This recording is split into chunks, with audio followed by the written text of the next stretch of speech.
For nearly 50 years, crews walked into American forests with a single job: find a certain fruit bush, tear it out of the ground and burn it. Not a poisonous plant, not a weed, a berry, deep purple, almost black, so packed with vitamin C that a handful beats an orange 3 times over. It grew happily in the shade where almost nothing else would fruit. It needed no spraying, no trellis, no fuss. And by federal order, teams of young men spent entire seasons hunting it down and setting it on fire. So ask yourself the obvious question: why would a government spend 2 generations and real money destroying a healthy, harmless fruit bush on purpose? And why is it that the little dried currants sitting in your baking cupboard right now have absolutely nothing to do with the plant they burned? Almost everything most Americans think they know about this berry is wrong, starting with its name. Welcome to Root Vault. If you'd rather remember what a whole country was made to forget than let it stay buried, take a second and subscribe. This is exactly the kind of thing that disappears when nobody tells it. The bush is the currant, specifically the black currant, Ribes nigrum, a fast-growing shrub native to the cold forests of northern Europe and Siberia, with written records of people eating and using it going back to the 1500s. Across Europe, it never stopped being loved. If you have ever tasted Ribena in Britain or crème de cassis in France, you have tasted this berry. It is in their jams, their cordials, their candies, their liqueurs.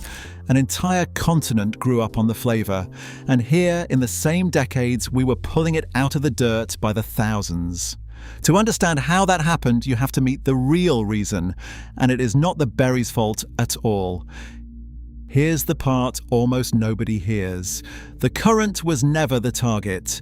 The target was a fungus. Around 1900, a disease called white pine blister rust, Cronartium ribicola, slipped into North America on pine seedlings shipped over from Europe.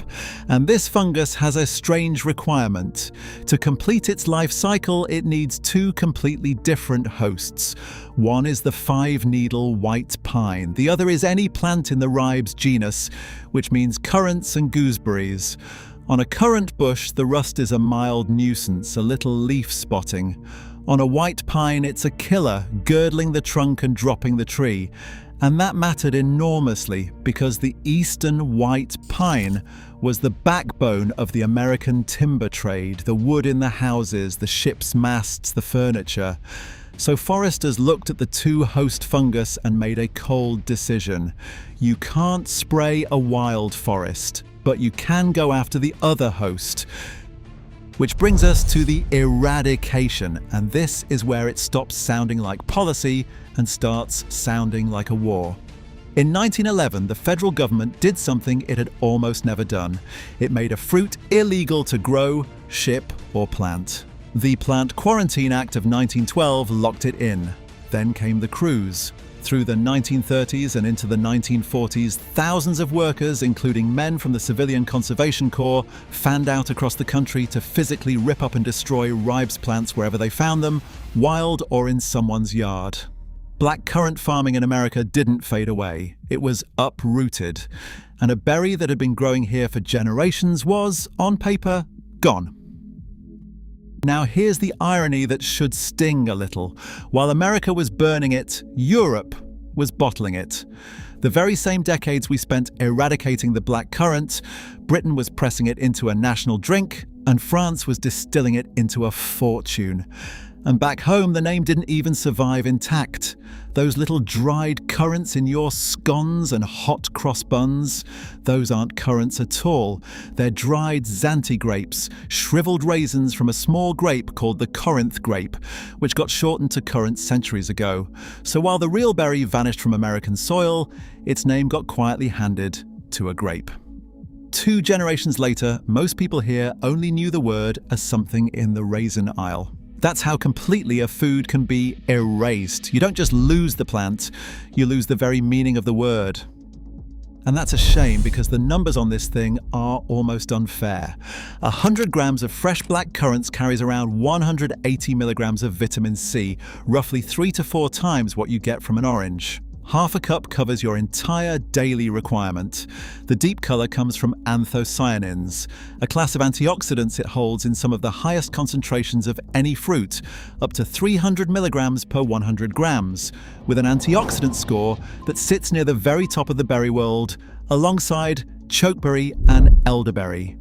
Researchers have been circling it for years, linking those compounds to immune support, eye health, and reduced inflammation. Even the seeds pull their weight. They're rich in an anti-inflammatory omega-6 fatty acid called GLA. This is not a nice-to-have berry.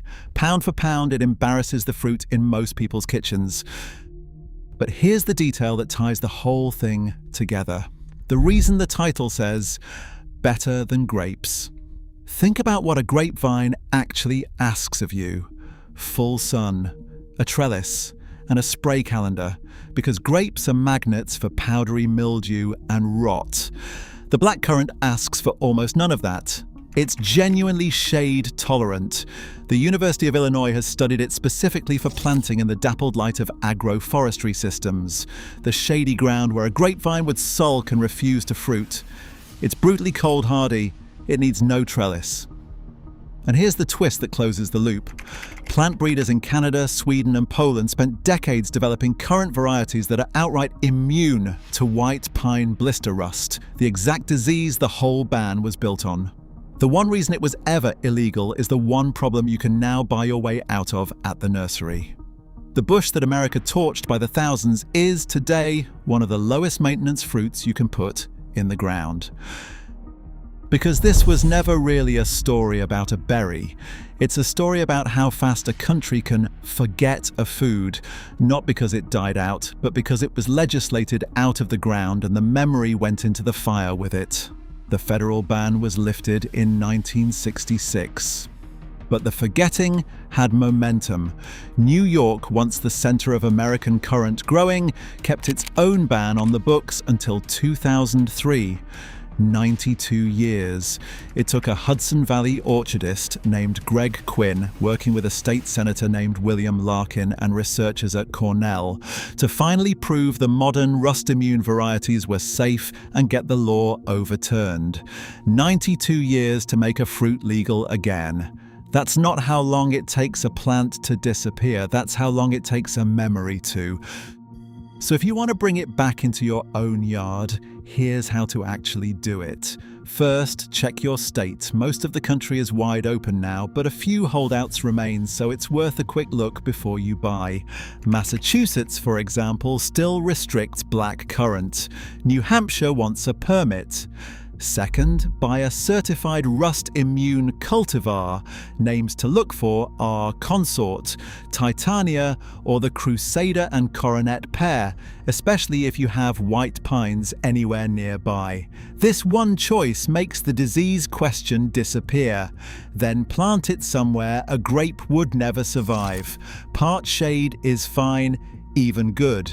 It shrugs off cold, isn't picky about soil, and needs no trellis and no spray schedule. Prune out the oldest wood every couple of years and it'll keep producing for a decade or more. When the berries hang in those little pendulous chains and turn glossy black, you can eat them fresh. They're sharp and tart like cold lemonade with a bite, or cook them down into jam, syrup, or cordial the way Europe always has. One tip worth knowing, heat destroys a chunk of the vitamin C and antioxidants. So if you want the full nutritional hit, eat them fresh or freeze them. Freezing locks almost all of it in, so go back to those crews walking the forest with fire, tearing out a bush on government orders. The strange thing is that the exact same plant, the shade-loving, spray-free, vitamin C-loaded berry they spent 50 years destroying, is one you can now legally plant in the shadiest corner of your own yard, where it will quietly outproduce the grapevine next to it without a single drop of spray. It was never dangerous. It was just standing in the wrong place at the wrong time in history. If this is the kind of thing you want to keep finding, subscribe, because for every plant that got erased, there's another one waiting in the vault, and the next one's already loaded.